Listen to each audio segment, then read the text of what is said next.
12 تختیاں یا 12 ٹیبلز روم میں 5ویں صدی قبل مسیح میں نافذ کیا گیا ایک قانونی کوڈ تھا جو 1000 سال تک رومی ریاست کے قوانین کی بنیاد بنا رہا۔ ایک خیال کے مطابق پہلی والی 10 تختیاں 450 قبل مسیح میں اور باقی دو 449 قبل مسیح میں مرتب ہوئیں۔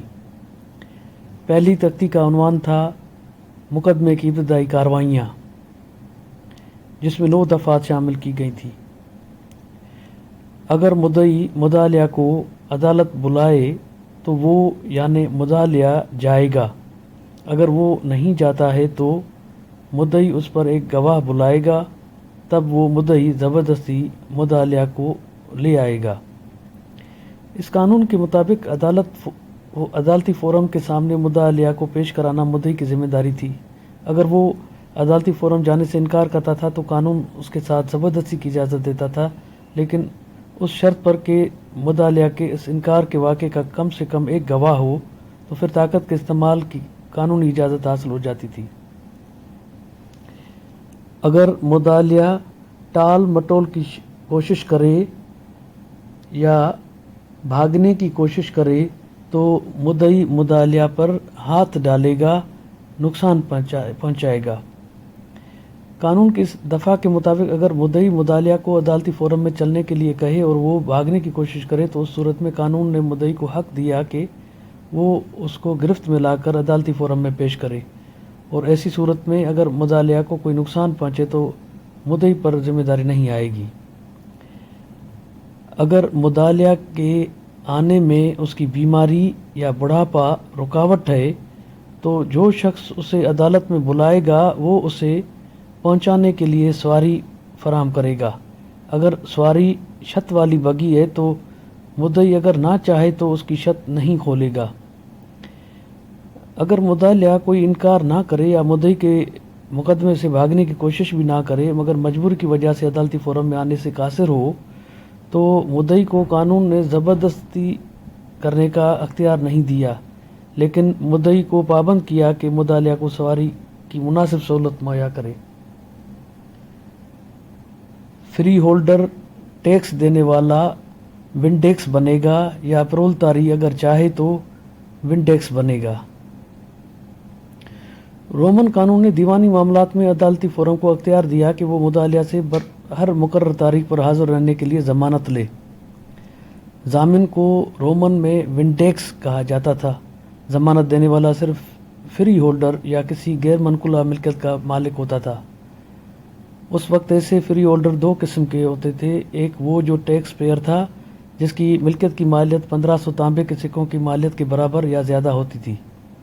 دوسرا وہ جو ٹیکس سے مستثنیٰ تھا جسے پرولتاری کہتے تھے اور جن کی ملکیت کی مالیت 1500 تانبے کے سکوں کی مالیت سے کم ہوتی تھی۔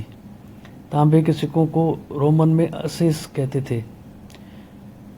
فریقوں کے درمیان ابتدائی کارروائی میں شرائط پر اتفاق ہونے پر عملدار اس کا اعلان کرے گا۔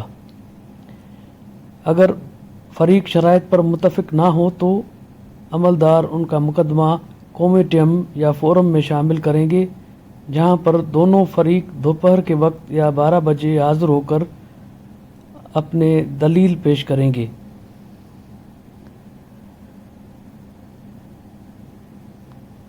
کومیٹیم